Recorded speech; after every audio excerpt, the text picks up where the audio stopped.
Hi, everyone, and welcome back. This is Rachel at RRD Creates, the podcast. Today, we're going to go ahead and talk about the 5 things that you can learn from the jobs that keep choosing you. So stay tuned and we'll get right into it. Do you find yourself working in the same type of position over and over? Are you trying to branch into a new field, but the job opportunities keep pulling you back to yet another sales job? Well, you're in the right place. We've all been there. As a creative especially, I found myself flitting from job to job as I found my footing right out of college.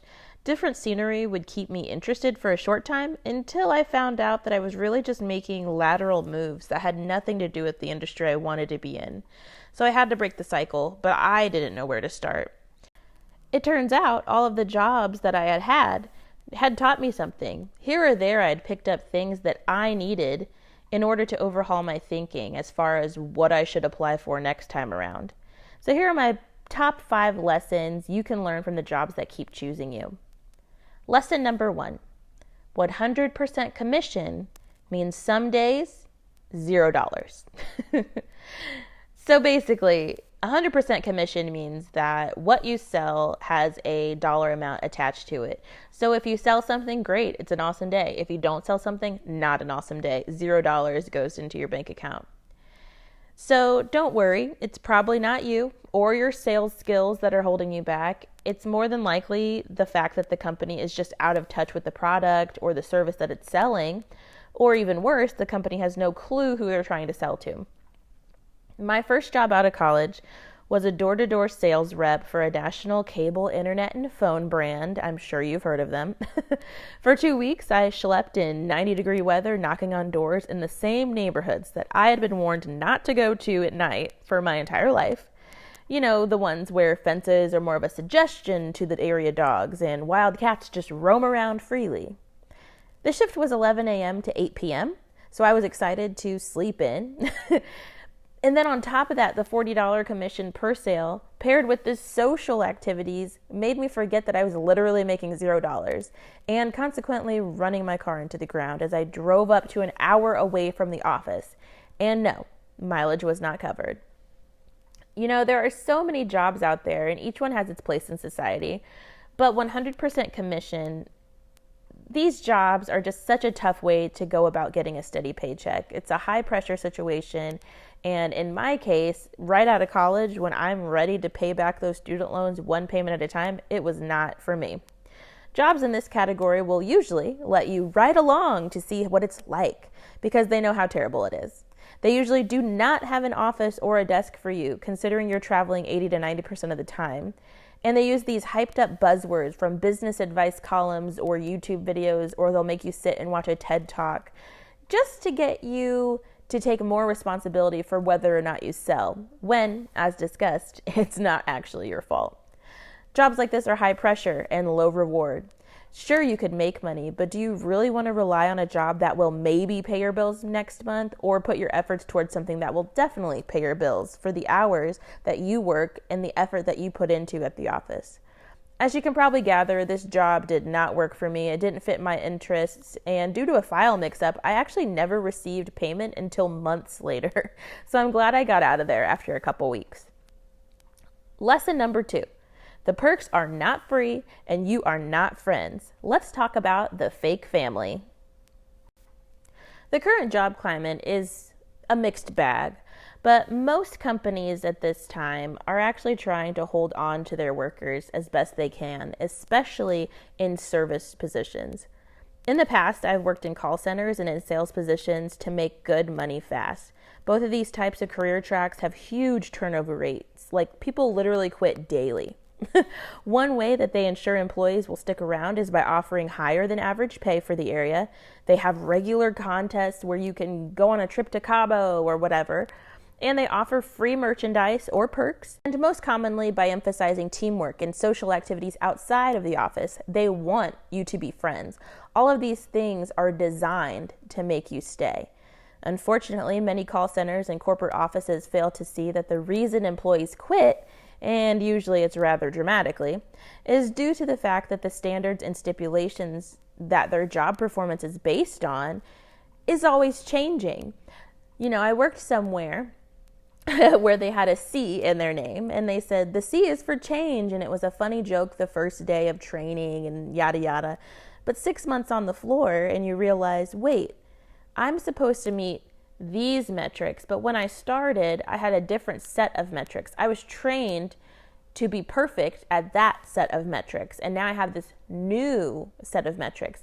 There's no reason that a company should have to change that dramatically every 6 months to retrain their entire staff every single time. It means there's just something inherently wrong in their system. So let's go for an example. Imagine your teacher gives you a rubric for a project. You follow every instruction perfectly. You turn it in, and the grade comes back with a C, with a new rubric stapled to it. This is life as a salesperson. Do you want to get promoted for more pay and more perks? Duh, who doesn't? Is it possible in the short time frames that they advertise? Not for the average person, who may have other aspirations on top of that. If your heart's not invested in it, it's not going to work out. Learn what you can, save your money, get your doctor's visits in, and move on. One call center that I worked at had an incredible holiday party with cash prizes, vacations, and a grand prize of a $20,000 car every year.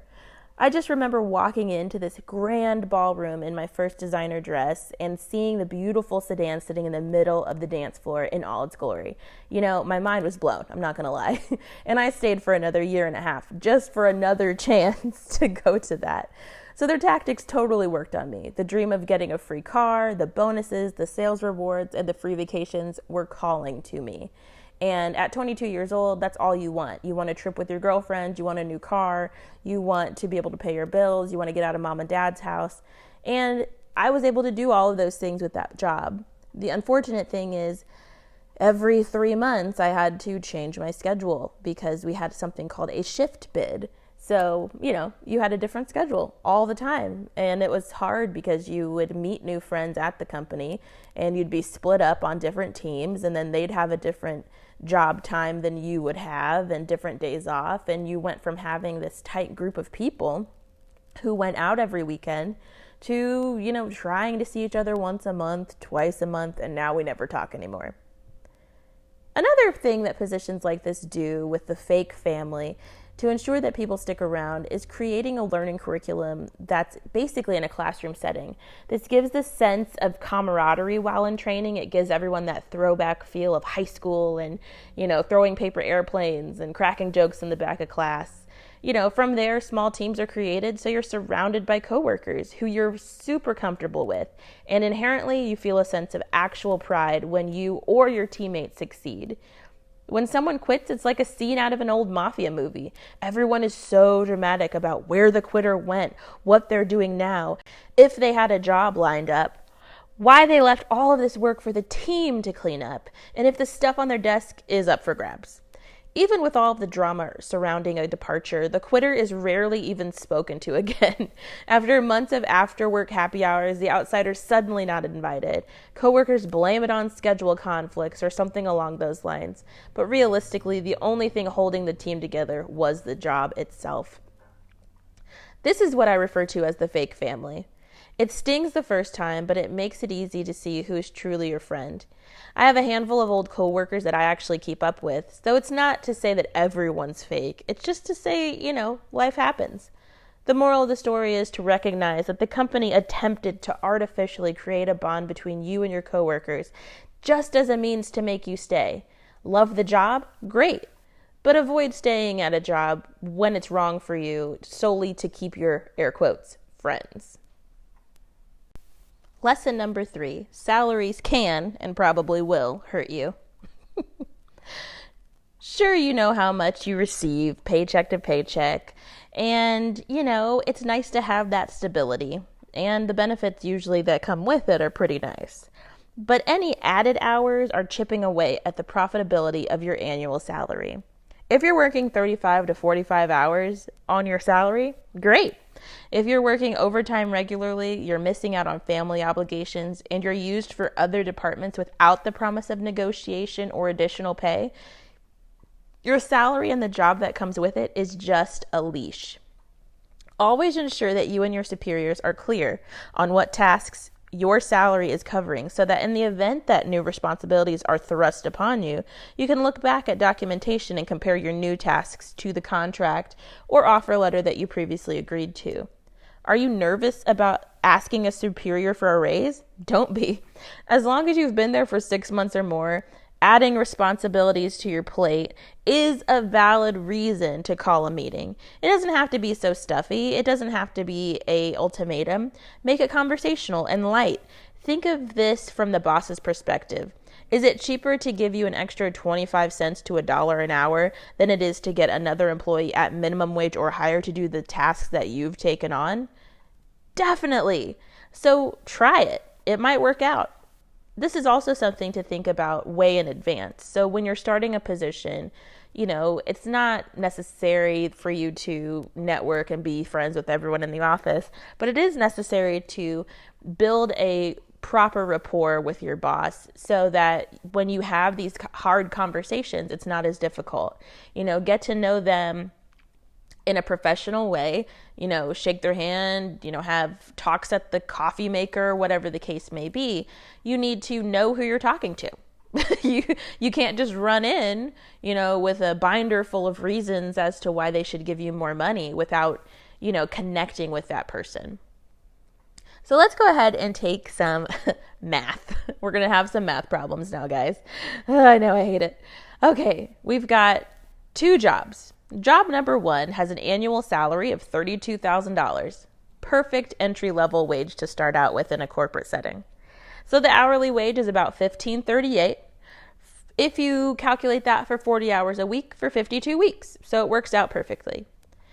The adjusted wage, and what I mean by that is, what if you work 60 hours a week for 52 weeks?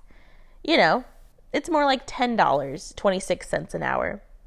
So now, is it really worth missing birthdays, baseball games, working till 9 o'clock some weeks when in fact you're making $10 an hour? So job number 2 is an hourly job. The beginning hourly wage is $13 an hour. And those annual wages add up to about $27,040 a year if they're to work 40 hours, 52 weeks out of the year. So that seems significantly less than job number 1, right? Well, if you calculate that this individual, is okay with a few extra hours here and there, if they just add 1 hour to their work schedule every day for the entire year, they're at $32,110. They're instantly beating that salaried individual of $32K. If they decide that, hey, they do have time in their schedule for 60 hours a week, they want to save up and buy a house, whatever the case may be, because of the fact that they're an hourly worker, they would get overtime at about $19.50 an hour, which means that their hours would add up to $47,320. So for the same energy, the same effort, those same 60 hours basically give you an extra $15,000 a year if you are hourly over if you're salaried. So that's something to think about, when you're making these decisions. Sometimes an hourly position that includes benefits is better off than a salaried position that includes benefits. Of course, you have to break down the money for yourself, do what makes sense. And, I always kind of look at jobs as kind of a monkey bar situation.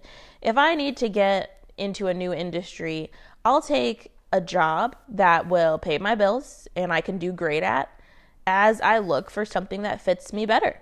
At this point, I'm 100% self-employed, so I'm not really interested in finding a new job anytime soon, but I'm still looking. I'm still trying to make an effort to see what's out there and find the perfect fit for me. If the perfect fit for me is entrepreneurship, I'm down. If you're okay with working 60 hours per week, working a job with overtime opportunities for hourly workers could be a better option than a salary with mounting responsibilities and no additional pay. Of course, please be mindful of any health benefits or any other perks you may receive. For that same amount of labor hours, you could be making $47,320 a year at a $13 an hour plus overtime job. Do you want fewer hours? At just an extra hour of work per day in the hourly position, you're still making more than your salaried friend. So nice little tidy wrap up in that situation. Just remember to do the math. Make sure you're making the right decision for yourself when you get into a salaried position. If you're just starting out and you're in a salaried position, it's always a good starting point. There's nothing that says that you have to be anywhere forever. So just be mindful. Lesson number 4, a little humility and a whole lot of work can help you. There came a time in my professional life not too long ago that I had to just sit down and admit that I didn't know it all. I know, shocking, right? My degree only took me so far. Again, that was a degree in fashion design. My chosen industry in my hometown was next to non-existent, and the only job offers with benefits were customer service jobs that I had no interest in. I saw all of the great work and success that my friends in graphic design and marketing and advertising were doing, and I was tired of living in a constant state of FOMO and paycheck to paycheck. I was just sick of it. So I went back to school to get certified in skills that I had acquired since graduation and took advantage of lynda.com courses. That's Lynda. And then I took the Google AdWords and Analytics free trainings and certifications to make myself more marketable. At the same time, I picked up an unpaid internship in a digital marketing and content marketing place. And I ended up working remotely with them for a couple hours a week, and it actually turned into a great side gig with actual pay. These things, they just happen when you put the effort in. So you need to gear up to be a lifelong learner in order to remain competitive in your own field and to remain competitive in the job that you're in at the moment. The more you know, the further you can go. And finally, lesson 5, knowing what you don't want is just as important as what you do. I wish that I could shout this from the rooftops. So many friends and coworkers of mine have come to me talking about where they are in relation to where they want to be professionally.